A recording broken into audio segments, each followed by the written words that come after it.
जिस समय पर देव दीपावली होगी, कार्तिक की पूर्णिमा, जम के बोलिए कौन सी? कार्तिक की पूर्णिमा, जिस दिन देव दीपावली होगी, जिस दिन नाग दीपावली देव दीपावली मनाई जाएगी, दिया प्रज्वलित करने के बाद जब दीप ठंडा हो जाएगा, उस ठंडे दीप में, ठंडा होने के बाद दिया जब ठंडा हो जाता है, बाती लगाने के बाद उसमें जो तेल रह जाएगा, बाती का अंश रह जाएगा, उसके फल से, कार्तिक महीने के फल से तेरी गति सवरेगी और तू नारायण के धाम में सदा विराजमान रहेगा। उस कार्तिक की पूर्णिमा के दीप की जली हुई बाती के भी पुण्य का भाग गजेंद्रासुर को मिल गया। कार्तिक महत्तम का इतना प्रमाण है महाराज। कार्तिक महत्तम सुख है। हम फिर निवेदन करेंगे, कार्तिक के महीने में आप कुछ नहीं कर सकते तो कहीं पीपल की जड़ के नीचे, कहीं आंवले की जड़ के नीचे, कहीं बेलपत्री की जड़ के नीचे आप जाकर उस वृक्ष के नीचे दीप जरूर लगाओ, जलाइए।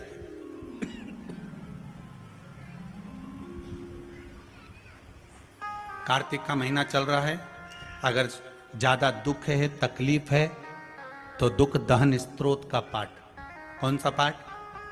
दुख दहन स्तोत्र का पाठ आप इन 3 वृक्ष में से, आंवला हो, पीपल हो, चाहे बेलपत्र हो, इन 3 वृक्ष के नीचे कहीं पर भी बैठकर आप उस पाठ का स्मरण करो, घी का दीप लगाकर। बाबा चाहेगा मेरा विश्वनाथ तो आपके दुख को नष्ट करेगा और सुख का आनंद प्रदान करेगा। दुख दहन स्तोत्र का पाठ।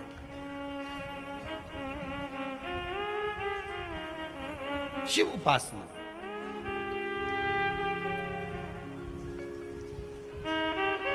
सात पुष्प, कितने फूल? 7 पुष्प। देव दीपावली के दिन कोई भी 7 पुष्प, कोई भी जो तुमको मिल जाए, 7 पुष्प अपने घर के पास में, घर के अंदर जो मटका होता है, हंडा होता है, पानी का बर्तन होता है, रसोई घर में जहां तुम पानी भर कर रखते हो, 7 पुष्प को उस स्थान पर रखिए देव दीपावली के दिन। और देव दीपावली के दिन सुबह के समय पर अपने उस परिंडे की जगह पर, मटके वाली जगह पर, हंडे वाली जगह पर रखकर 7 घी के दीप रसोई घर के अंदर प्रज्वलित करिए।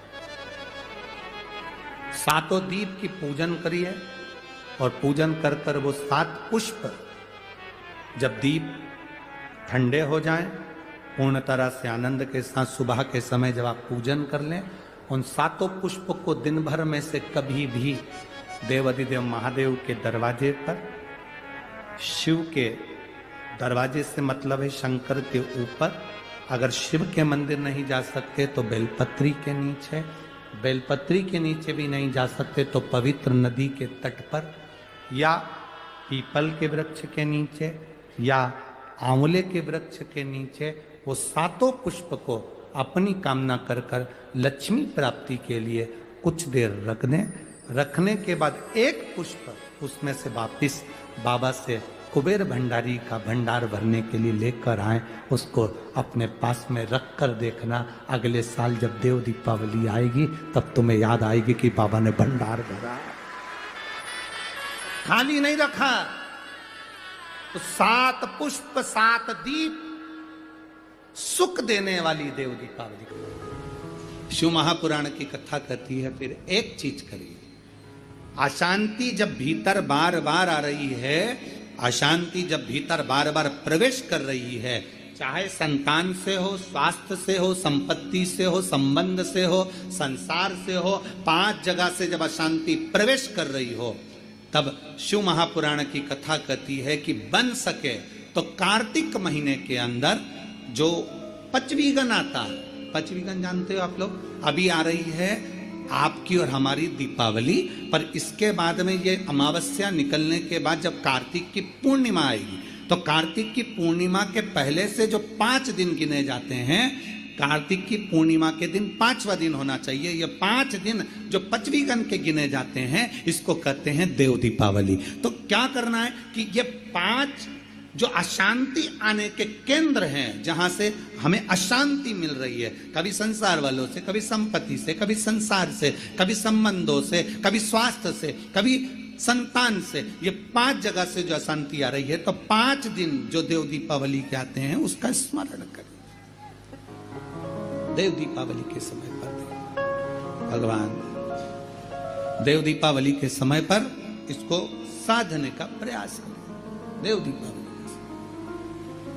देव दीपावली के जो 5 दिन हैं, उन 5 दिन में आप अपना क्रम, शंकर भगवान को जब जल चढ़ाने के लिए शिवालय की ओर जाओ, जाते हो रोज?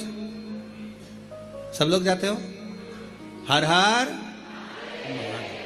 5 दिन जो देव दीपावली के होते हैं, उन 5 दिन में शंकर भगवान को जब जल चढ़ाने के लिए जाओ, तो एक नियम ले लो कि 5 दिन में शंकर भगवान को जब जल चढ़ाने के लिए जाऊंगी, तो शिव जी को जल चढ़ाने के लिए लेकर जाऊंगी, उससे पहले मैं आंवले के वृक्ष के नीचे थोड़ा सा जल छोड़कर, बेलपत्री के वृक्ष के नीचे थोड़ा सा जल छोड़कर, पीपल के वृक्ष के नीचे थोड़ा सा जल छोड़कर, उसके बाद अशोक सुंदरी वाली जगह, अशोक सुंदरी की जगह सब जानते हो, अशोक सुंदरी वाली जगह पर जल छोड़कर, फिर गौरा पीठिका, पार्वती जी का हस्तकमल, उस पर जल छोड़कर, फिर भगवान शंकर के ऊपर मैं जल समर्पित करूंगी। जल चढ़ाने का मुख मेरा उत्तर का होगा, अर्थात आप दक्षिण में खड़े होगे, जल चढ़ाओगे तो उत्तर में बहकर जाएगा। 5 दिन अगर आपने ये 5 दिन का नियम धारण कर लिया शंकर को जल चढ़ाने का, तो ये निश्चित है 5 स्थान से जो हमें अशांति मिलती है, मन में पूरे वर्ष शांति बनी रहेगी, कभी क्लेश नहीं। संपत्ति से अशांति मतलब लक्ष्मी नहीं आ रही है, टेंशन बना हुआ है, कोई पैसा खाकर भग गया, कोई कुछ लेकर भग गया, कोई कुछ कर भग गया, उस शांति के लिए भी हमें मूल आंवले का वृक्ष, बेलपत्र का वृक्ष, पीपल का वृक्ष, अशोक सुंदरी का स्थान, माता पार्वती जी की पीठिका अर्थात हस्तकमल, और फिर दक्षिण में खड़े होकर शंकर के शिवलिंग को जल चढ़ाना, उत्तर की ओर जल बहकर जाना, भगवान शंकर से अपने मन की कामना करना। 5 दिन कार्तिक के महीने में पचवीगन में जो हम शंकर को जल चढ़ाते हैं, ये हमें भगवान शंकर की ऐसी कृपा होती है कि हमारे शिव की पंचायत के 5 देव हमारे 5 जगह से आने वाली अशांति को रोक देते हैं और हमें शांति। हर हर महादेव, श्री शिवाय नमस्तुभ्यम। दर्शकों, देव दिवाली का बड़ा विशेष महत्व होता है। देव दिवाली के दिन यदि आप दीपदान करते हैं तो आपको दीपावली, बड़ी वाली जो दीपावली होती है, रूप चौदस, और साथ में आपको धनतेरस की फल की प्राप्ति होती है। दर्शकों, कार्तिक पूर्णिमा को देव दिवाली के नाम से जाना जाता है। देव दिवाली का बड़ा विशेष महत्व होता है। जिनके घर में धन संपदा की कमी होती है, व्यापार नहीं चलता है, या आपका कोई कार्य बहुत दिनों से रुका हुआ है, तो आप अपने रसोई घर में जहाँ पे पानी रखते हैं, मटके के पास 7 दीप आप अवश्य प्रज्वलित करें। आटे का भी दीप आप ले सकते हैं, मिट्टी का दीप ले लीजिएगा, जो भी आपके पास दीप हो उसमें घी भरना है। सभी दिए आपके लंबी बाती के रहेंगे। आप इस दीप को प्रदोष काल में प्रज्वलित करें मटके के पास, और संपूर्ण दिए के पास आप एक पुष्प रख दीजिएगा, जो भी आपके पास पुष्प हो। 7 दिए हैं तो 7 पुष्प रखना है। दीप को आप प्रज्वलित कर दीजिएगा, और दीप में उतना ही घी डालें कि 1 घंटे 1.5 घंटे से ज़्यादा ना जले, क्योंकि इस दिए को विसर्जित करना है। आपका दीप जब ठंडा हो जाए, जब तक ठंडा ना हो तब तक विसर्जन नहीं करना है। जब आपका दीप ठंडा हो जाए तो आपके आसपास शिव मंदिर हो तो शिव मंदिर के बगल में उसके मुख्य द्वार के पास, या दर्शकों शिव मंदिर नहीं है तो आंवले के वृक्ष के नीचे, बेलपत्री के वृक्ष के नीचे संपूर्ण दिए को आप रख दीजिएगा, और वहाँ से 1 पुष्प ले आके अपने व्यापार वाली जगह पे, जो भी आपका कार्य है, पढ़ाई करते हैं तो पढ़ाई वाले स्थान पे, नौकरी की तैयारी कर रहे हैं तो आप उसे अपने पास में रख लीजिएगा। इस तरह से 1 पुष्प आप अपने पास में रखें, आपकी मनोकामना अवश्य पूरी होगी। पूज्य पंडित जी कहते हैं इस कार्तिक पूर्णिमा देव दिवाली पे आप इस उपाय को करेंगे तो अगली देव दिवाली और कार्तिक पूर्णिमा तक आपको लाभ जरूर मिलेगा। चैनल पे पहली बार आए हैं तो चैनल को जरूर सब्सक्राइब करें।